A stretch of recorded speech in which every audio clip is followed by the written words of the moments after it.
নমস্কার বন্ধুরা, দেখো তোমাদের সঙ্গে আজকে আবার লাঞ্চ মেনুর থালি নিয়ে চলে এসেছি।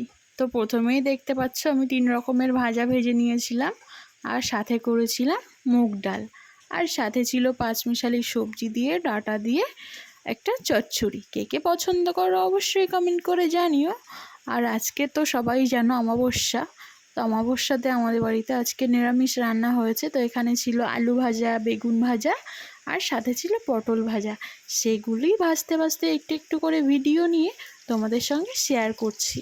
তো তোমরা এরকম বেগুন ভাজা, আলু ভাজা আর পটল ভাজা খেতে কে কে পছন্দ করো অবশ্যই কমেন্ট করে জানিও।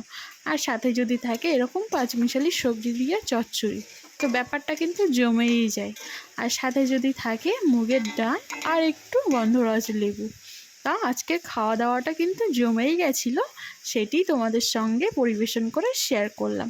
তো অবশ্যই জানিও ভিডিওটা কেমন লাগলো, ভালো লাগলে অবশ্যই লাইক কমেন্ট শেয়ার করে আমার পাশে থেকো বন্ধুরা। আর আমার এই লাঞ্চের থালিটা কেমন লাগলো সেটাও কিন্তু অবশ্যই কমেন্ট করে ভিডিওটি সম্পূর্ণ দেখার জন্য ধন্যবাদ।